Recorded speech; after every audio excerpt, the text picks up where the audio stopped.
दोस्तों टाटा स्टील की बात करें तो यहाँ पे 3-4 बड़ी अपडेट निकल के आ रही है जिनको हम एक एक करके डिस्कस करने वाले हैं।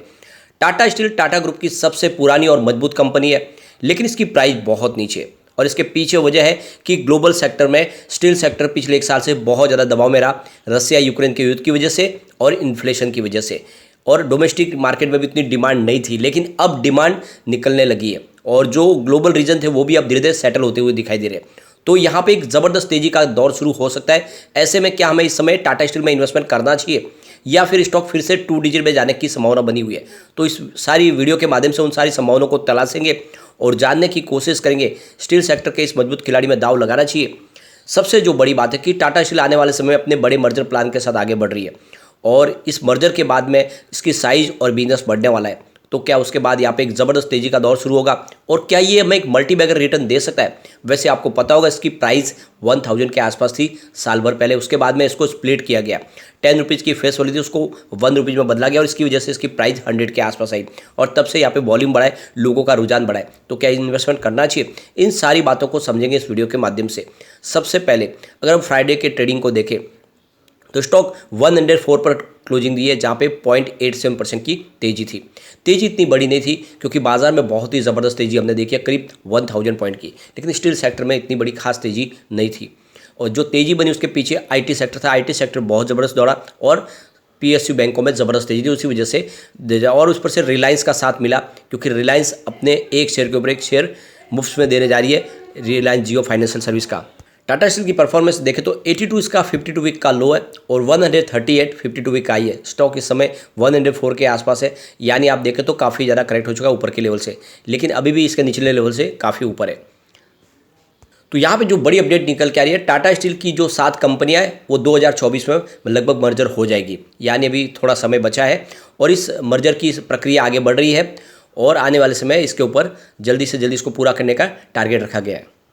सबसे बड़ी बात है कि इसका मैनेजमेंट जल्द से जल्द इसको मर्जर करने की कोशिश करा और इसके लिए लगातार मॉनिटरिंग की जा रही है, लगातार मीटिंग हो रही है। फाइनेंशियल ईयर 2023-24 में इस मर्जर को लगभग कंप्लीट कर लिया जाएगा। तो यहाँ पे एमडी टीवी नरेंद्र की तरफ से जो यहाँ पे प्रेस कॉन्फ्रेंस हुई थी उसमें कहा गया है कि हम फाइनेंशियल ईयर 2023-24 तक इस विलय की प्रक्रिया को पूरा कर लेंगे। उनका कहना है कि ये जो एक दूसरे कंपनियों का तालमेल बैठेगा उसके बाद में देखें तो जो हमारे जो कॉस्ट है उसमें कमी आ जाएगी। ये सबसे बड़ा मुख्य कारण है इस विलय का। टाटा स्टील के अंदर देखें तो टाटा स्टील की जो टीना प्लेट कंपनी, इसके अलावा टाटा मेटालिक्स, इसके अलावा टीआरएफ आर company, Tata steel mining, SND mining company और इसके अलावा अंगुल एनर्जी को इसमें शामिल किया जाएगा इस मर्जर में। सितंबर 2022 में इस मर्जर को मंजूरी मिल चुकी है। जब ये मर्जर की जब प्रक्रिया बनी थी उस समय अंगुल एनर्जी को इसमें शामिल नहीं किया गया था, लेकिन इसके बाद में अंगुल एनर्जी को भी इस मर्जर के साथ में जोड़ा है। पहले 6 कंपनियों के मर्जर की संभावना बनी थी, अब इसमें एक कंपनी को और जोड़ा गया है, यानी ये 7 कंपनियां हैं जिसको मंजूर किया जाए, इसकी रजामंदी दी जा रही है, जिसमें ये पूरा मर्जर होने वाला है। और आप देख सकते हो कि जल्दी से जल्दी इसकी जो भी अलग अलग जो एजेंसियों की जो मंजूरी लेनी है उनके लिए यहाँ पे प्रक्रिया आगे बढ़ रही है और सारी प्रक्रिया पूरी होने के बाद में जल्द से जल्द इसका मर्जर होगा।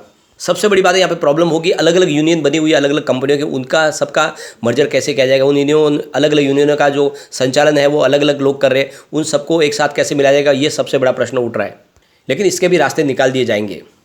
अब यहाँ पे एक बड़ी अपडेट और निकल के आ रही है। टाटा स्टील का जो कुल प्रोडक्शन इस समय 30 मिलियन टन है और आने वाले समय देखो इसका जो अभी कंपनी की भारत की जो कुल उत्पाद है उसमें 20% की हिस्सेदारी है। अगले 7 साल में देखें तो कंपनी का जो टोटल प्रोडक्शन है वो 40 MT तक पहुंच जाएगा और ये कहना है कंपनी के सेफ्टी हेल्थ डिपार्टमेंट के वीपी संजीव पाल का। उनका ये बयान आप देख सकते हो कि माइकल जॉन ऑडिटोरियम जिसको फिर से तैयार किया गया है उसके उद्घाटन के मौके पर था, जहाँ पे एमडी टीवी नरेंद्र भी मौजूद थे।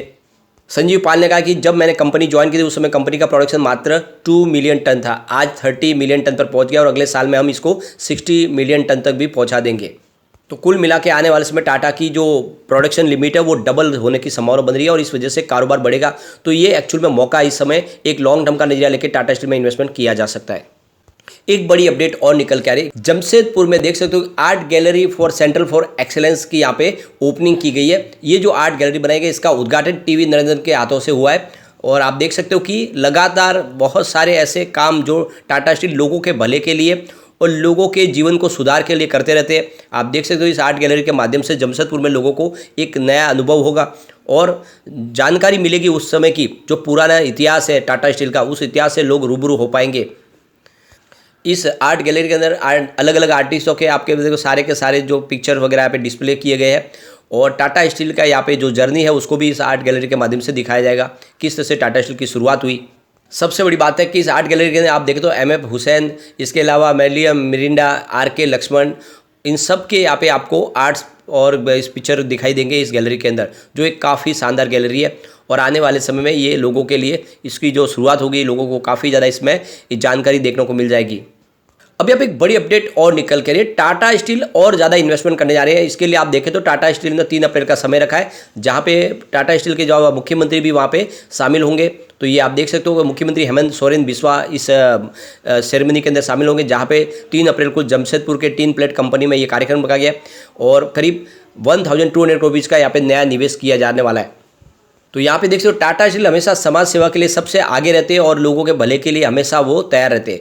और पिछले दिनों जो अतिक्रमण होता है उस अतिक्रमण को भी हटाया गया टाटा स्टील के कंपनी के वहाँ से, और वहाँ पे अब सौंदर्यीकरण किया जाएगा और इसके लिए टाटा स्टील की तरफ से काफ़ी बड़ा निवेश किया जाना है। तो कुल मिला के आप देख सकते हो टाटा स्टील जिस तरह से तेज़ी से आगे बढ़ रही है, यह स्टॉक एक बड़ा मल्टीबैगर बनने की ताकत बिल्कुल रखता है। वैसे आप देखें तो टाटा स्टील को वंदे भारत के सीट और पैनल्स बनाने का बड़ा एक काम मिला है और ये 23 जो कोच है इसका निर्माण करेंगे। आने वाले समय में और भी ज़्यादा, कम से कम 300 से 400 वंदे भारत ट्रेन आनी है और ये सारा का सारा जो कामकाज है वो टाटा स्टील को मिल सकता है।